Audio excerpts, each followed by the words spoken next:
You know, video game countdowns are pretty polarizing. I mean, think about it. Whenever you're talking about entire games in regards to quality, you're usually talking about either the best or the worst. Not really the ones in between. Makes sense when you think about it. I could make a list of the most mediocre games I've played and put Stick It to the Man at number 1, but something tells me that wouldn't be very interesting. There is an alternative to this though. Rather than a game that I have sheer ambivalence towards, how about a game with a bunch of aspects I love and a bunch that I hate? That's what we're here to do today. Just a couple of ground rules to set up. For one, the obvious one per franchise and only games I've played. But here's the big question.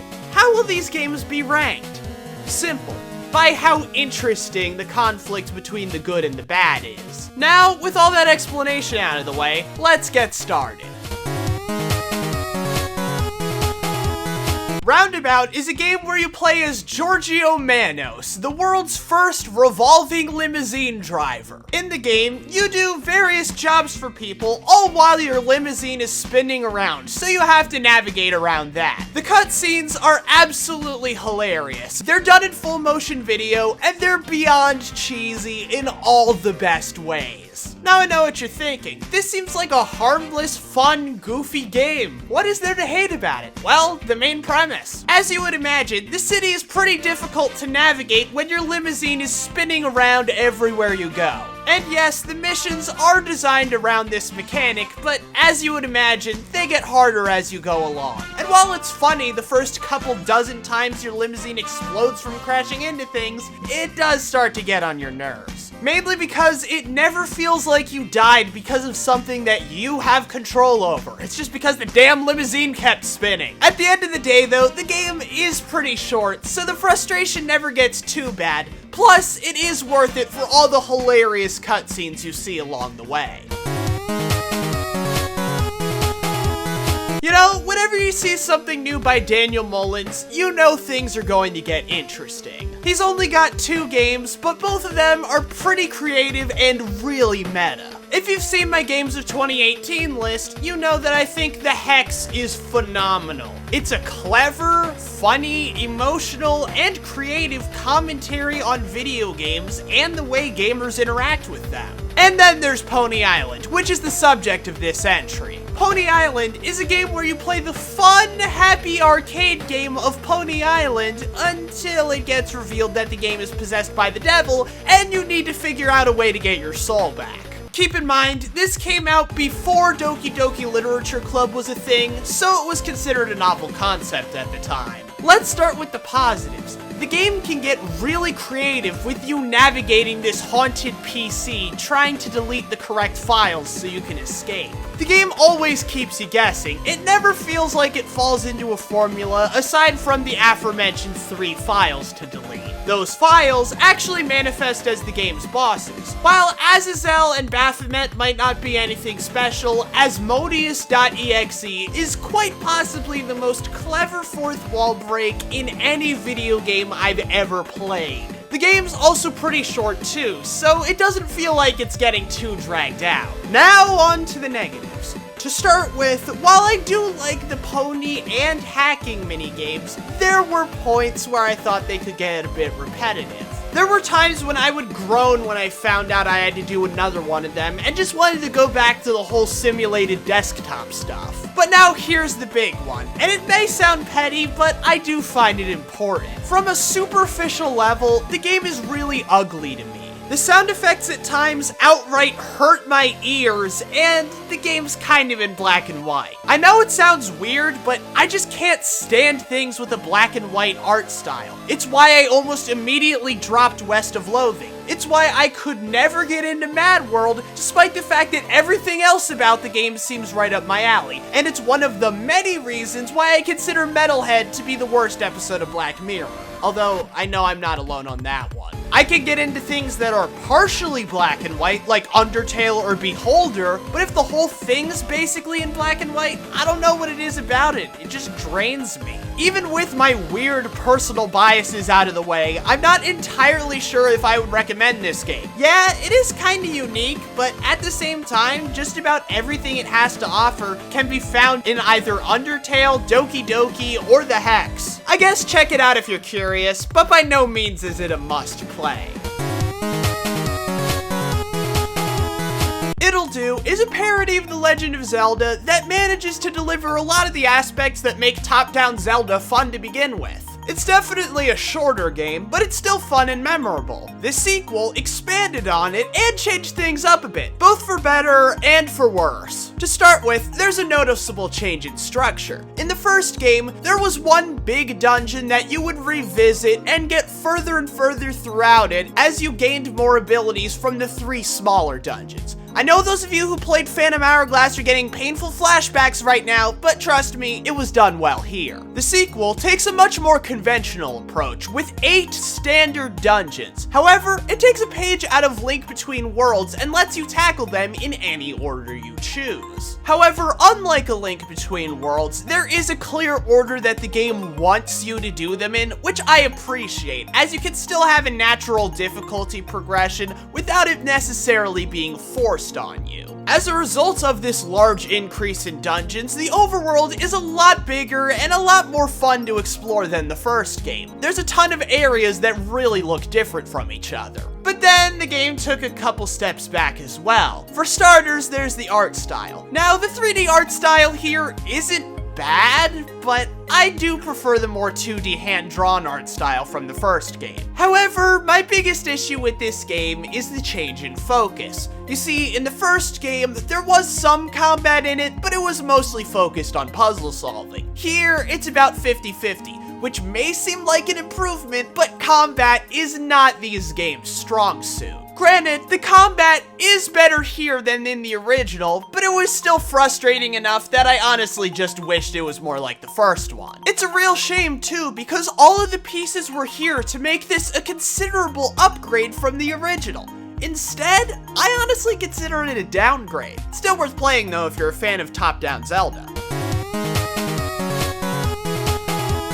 One game I've talked about a strangely frequent amount is The Cave. The reason I say it's strange is because it's not particularly good or particularly bad in my eyes. It's pretty middle of the road. To start with, it has an awesome concept. 7 people descend into a cave in search of what they desire most. However, this is not an ordinary cave. This cave has a voice, and he's friggin' hilarious. He narrates the entire game, and not only does he provide a lot of laughs, but he also gives some of the more serious moments the attention they deserve. Not only that, but the cave is also linked to the characters' memories, and it takes them back through their past where they actually did some pretty heinous things in order to get what it was they desired most. These stories are told both from the various cave paintings you find and from the story levels where you actually have to do the terrible things they did in order to progress. In the end, it's a story of how human desire can somehow stretch too far. So, how do they screw it up? Well, for starters, this is a game where you switch between 3 different characters in order to solve puzzles, and there is no option to move all of them at the same time.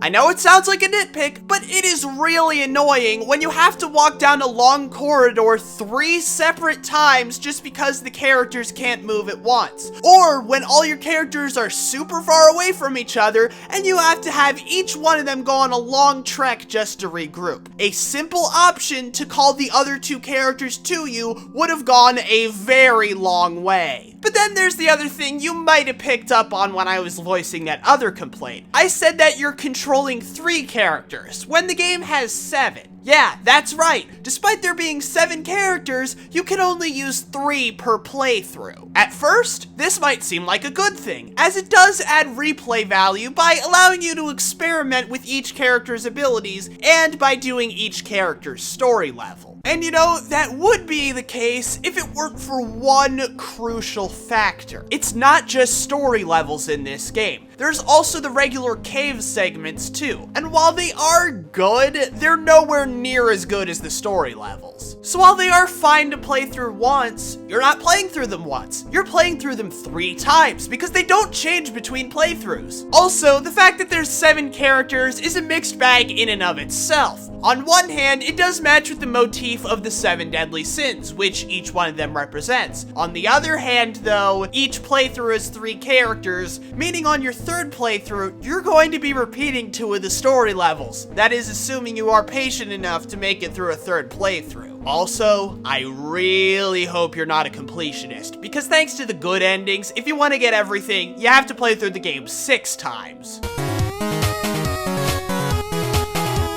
You know, after last video, you thought I would have gotten Danganronpa out of my system, and you would be partially right. You see, in that video, I was mainly talking about the mainline games, which won't be featured here because they all fall into the love category. Yes, even V3. This entry is about the spin-off Ultra Despair Girls. Right off the bat, it's tempting to say that this game's very existence is baffling, but not really. Yeah, it seems pretty out there that a visual novel could work as a third-person shooter, but at the same time, it's also pretty out there to suggest that Mario could work as an RPG, Zelda could work as a Dynasty Warriors clone, or Rabbids could work as anything other than a minigame collection. So yeah, this game definitely could have worked.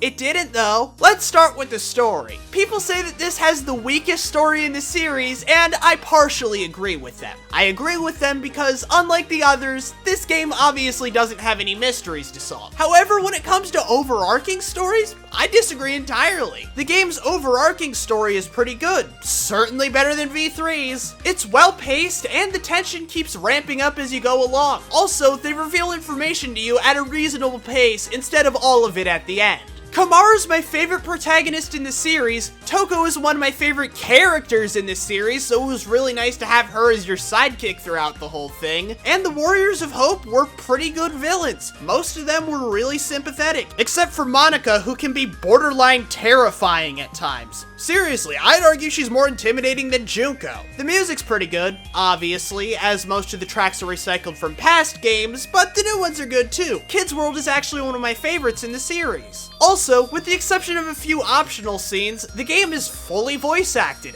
a claim that none of the other games in the series can make. And then there's the cutscenes, which, believe it or not, are a mixed bag in and of themselves. Most of it's similar to the previous games, and there's not really much to say about that. But then there's the anime-style cutscenes, which look really good. And then there's the ones that use the in-game models, which, no, please, no. These character models do not look right. They're fine for regular gameplay, but the moment you force me to look at them up close, you're diving headfirst into whatever the anime version of the Uncanny Valley is. But that provides a great segue to get into the game's biggest weakness, the gameplay. It is not good. It's not unplayable, but it's not really enjoyable or well done either. There are some fun moments, like the first couple of times you're slicing up Monokumas as Genocide Jill, and the segments where it turns more into a puzzle game. But for the most part, the gameplay feels more like a chore so you can get to more story, rather than something actually enjoyable. Which is something you definitely do not want in a spin-off to a visual novel series. Also, there's the minigame in Chapter 3. I'm not going to say what it is, but all of you who have played the game know what I'm talking about. I don't think I will ever understand why they thought it was a good idea to include that. So overall, while Ultra Despair Girls certainly wasn't fun to play, it did have a good story that answered questions I honestly didn't even know I had, and serves as a good, self-contained story that you don't need to have experienced to understand what's going on in the other games. Take notes, Kingdom Hearts. Okami is an amazing game. Heck, it's actually my 3rd favorite game of all time. Its sequel, Okami Den, is a lot more of a mixed bag. A lot of my complaints with this game can be traced back to one simple question. Why did this game have to be on the DS? I mean, I get why. It seems perfect to have the DS's touchscreen for the brush techniques, and Yeah, it does work. Rather than it taking 5 freaking times for Bloom to register, it actually works on your first try here. The other brush techniques work better too, but that's about where the advantages of putting this on the DS end. I'm not gonna complain about the graphics because while they are a clear downgrade, this is probably the most graphically impressive game on the DS. Now, what I'm gonna complain about is what they did to the areas. You see, one of the highlights of Okami was just how big it felt. The areas were huge. Here, due to hardware limitations, they literally took the areas from the original and shrunk them down, and also slapped in a bunch of loading zones. While I'm aware it's probably necessary for the hardware, the sheer amount of loading zones gets really annoying, especially in Yakushi Village, where it feels like there's a loading zone every 5 feet. But aside from that, Yakushi Village is actually one of the best additions to this game. It's basically a town that through doing various side quests, you have more people come to it and it develops as you progress through the game. It is nice to have a place that you can come back to throughout the game that ends up becoming more inhabited because of your actions. This is something great that the original didn't really have, just like the original has so many features that were taken out in this game. This also led to a good deal of the brush techniques from the first game going away as well, likely because the DS couldn't handle it. There are 2 new ones though, Magnetism, which is cool but underused, and Guidance, which is the worst part of the game. You see, the way Guidance works is that you draw a line and your partner will follow it into areas that you can't go through for one reason or another. It takes a decent amount of time for your partner to get to where you told them to go and back, and you're basically stuck waiting the whole time. Now, this wouldn't be too bad if it weren't for the fact that this is basically every puzzle in the entire game. However, while the partner mechanic is terrible from a gameplay perspective, it's great from a story perspective. Each partner character is well developed, likable, and goes through an emotionally satisfying character arc. Speaking of which, this game is actually way better at emotional moments than the original. Sure, the original had some good ones, but nowhere near as good as here. The villains were done a lot better too. Akuro has far more of a presence than Yami ever did, and the secondary villains are better too. I mean, I guess Ninetales and Orochi were okay, but even they weren't really that memorable, especially when stacked up against villains like King Fury and especially Bullhead. My only story complaint with the game is the last third. You see, it involves time travel, and it feels like the game's rushing you along, making it hard to make a connection with any of the areas you visit. Plus, it focuses heavily on Orochi.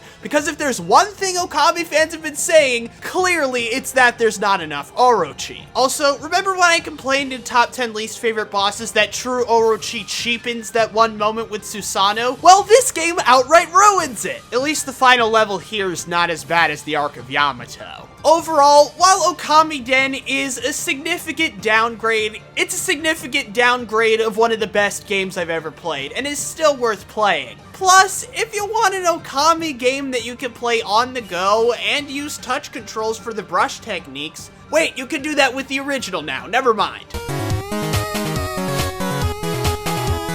Epic Mickey is a bit of a weird game for me. It's a clearly flawed game, but I still love it. In fact, it's up there alongside Psychonauts, Super Mario Galaxy, and A Hat in Time as one of my favorite 3D platformers. Epic Mickey 2 is also weird to me, but for different reasons. It feels like a direct side grade to the original. For every upgrade, there's a downgrade. Take the story. On one hand, there's a bit of a mystery element to it, which I enjoy, even if the twist at the end is beyond predictable, but at the same time, it lacks a lot of the same gravitas the original had, kind of forgetting the epic in Epic Mickey. This relates to the villain as well, as the villain here is a lot more complex and interesting, but doesn't have nearly the same intimidation factor that the Blot had. Also, the main story, while it's not that much shorter than the original, it feels a lot shorter than the original. This is because the original had 6 chapters, and this one has only 3,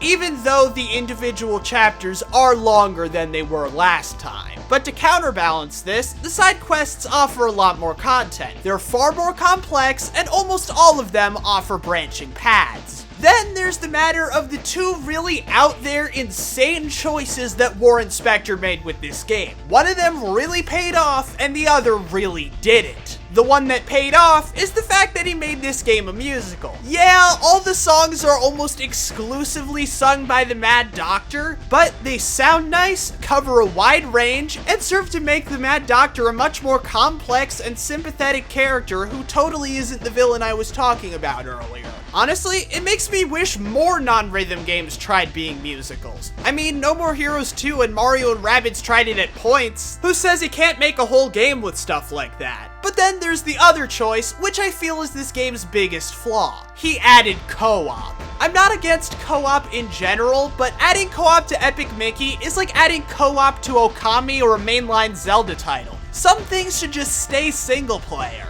While his AI's not that bad, it is annoying just how often you need to order around Oswald in this game. And I know that's the reason this game is co-op. They wanted to push Oswald more into the spotlight. But if they wanted to do that, couldn't they have just, I don't know, made him the main character? In fact, according to interviews, it seems like that's what they were planning for the third game. But we're never gonna see that, are we? There is one upside though, without a downside to counteract it. 2 words. Voice acting. Also, the ability to revisit previous areas, and warp capabilities, all of which are things that really should have been in the original. I guess with that, you could say that Epic Mickey 2 is technically better than the original game, but I still prefer the original. Really, this differs from the other entries on this list because it's not a mixed bag of a game, it's a mixed bag of a sequel.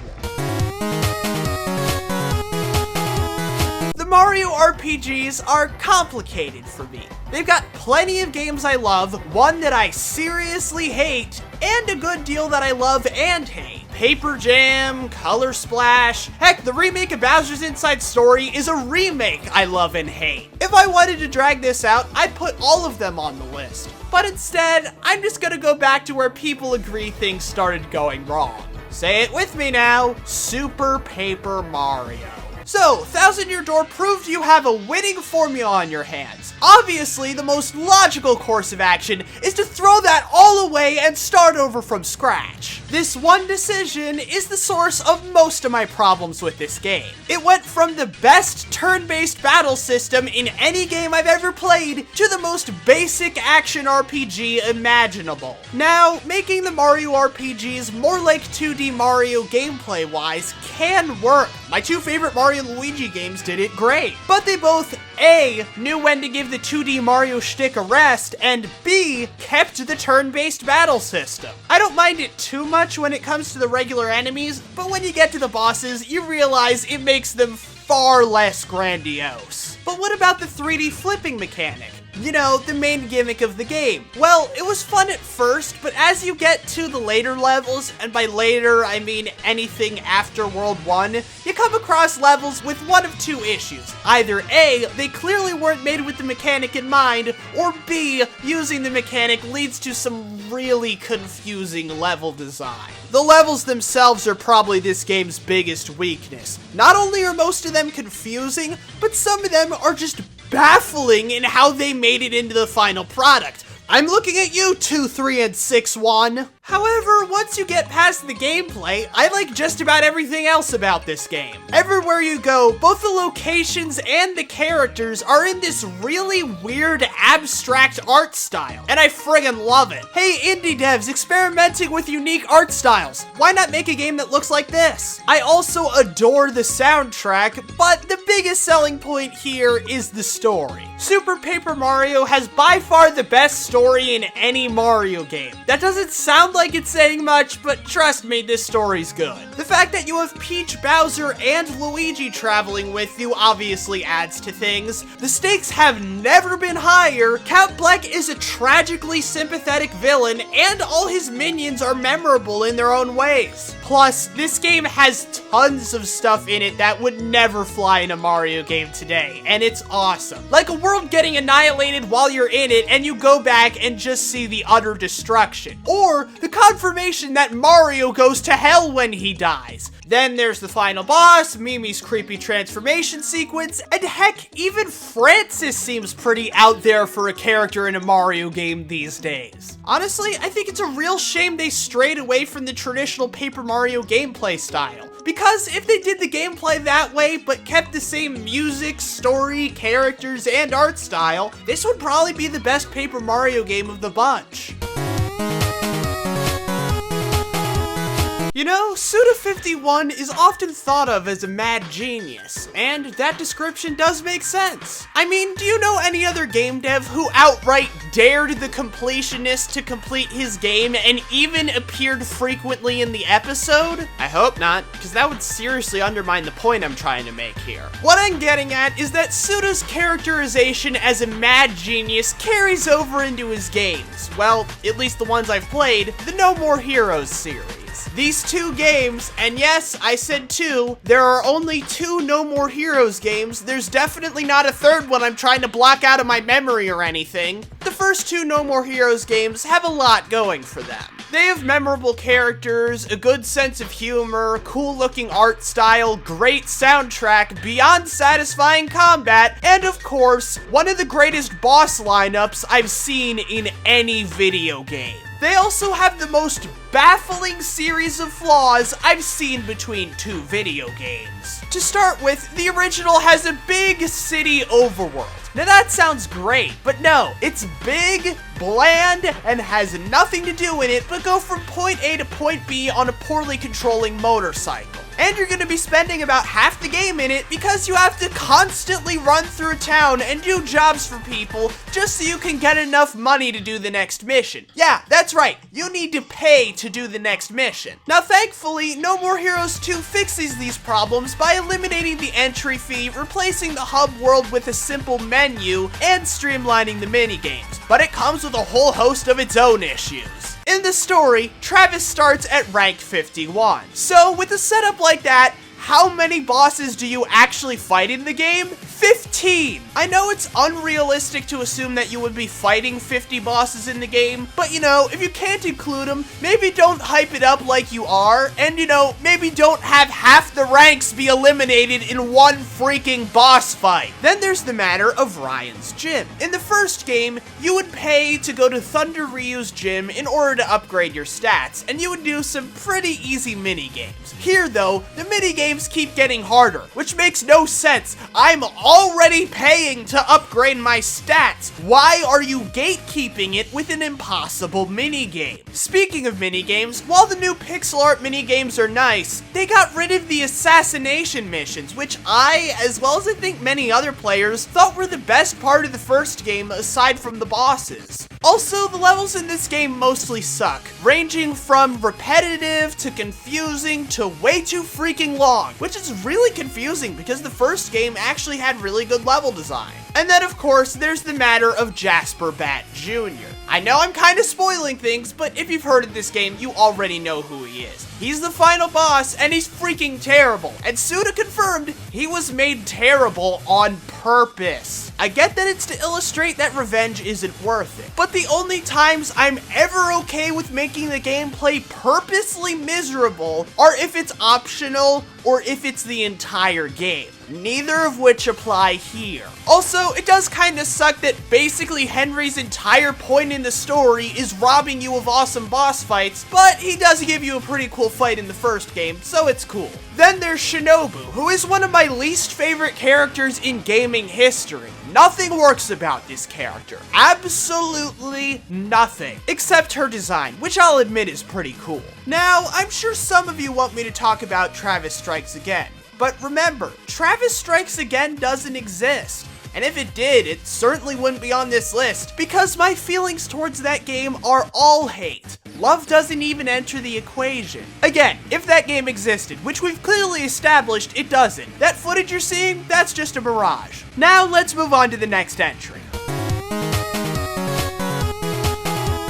You know, ever since top 10 worst finales, I know some people have been curious about what my full thoughts on This Is the Police are. And truth be told, they're pretty complicated. Let me put it this way. This Is the Police was the game that inspired top 10 worst finales because I really wanted to rant about that game's ending. It also inspired this list. So let's get started. We have a long way to go. Let's start with the gameplay. The mechanics are interesting, fun, and give you a lot of options. However, the big catch comes in when Mayor Rogers, seemingly at random, cuts funding to your station, forcing you to let go of cops. And believe me, he does this constantly. Not only that, but Jack goes into a coma twice throughout the game, and both times when he wakes up, whoever was running things in his absence had no clue what they were doing. It's really hard to recover from either of these things, making This Is the Police a resource management game where it feels like you never have enough resources to manage. Also thanks to the coma, the 180 days you were promised to get to the 500 million are reduced significantly. I'd complain about this, but I honestly think the game is too long as is. The gameplay gets stale after a while, and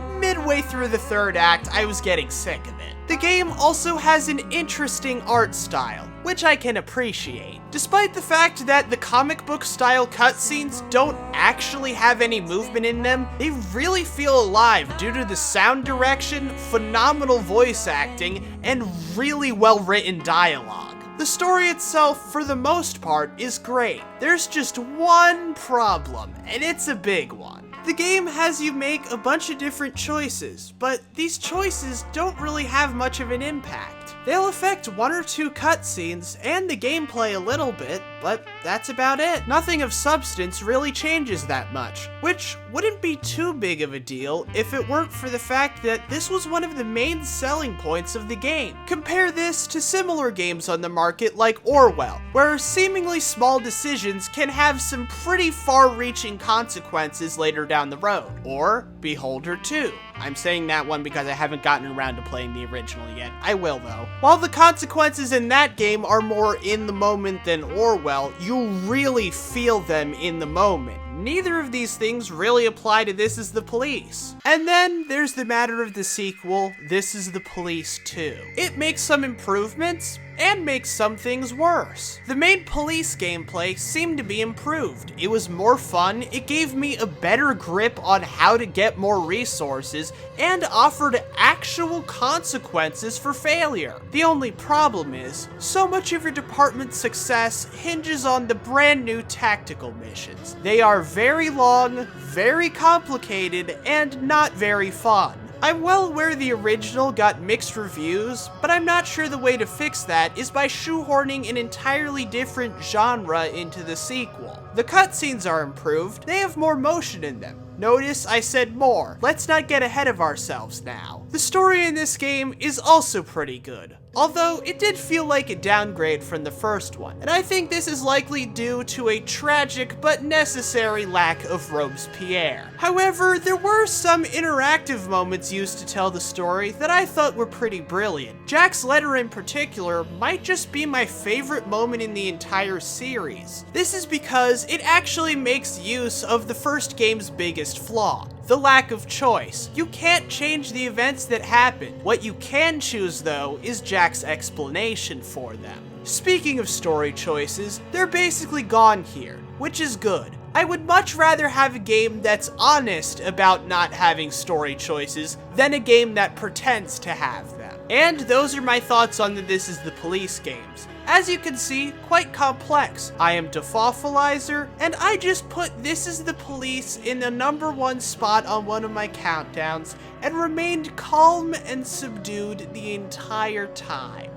Bet you weren't expecting that!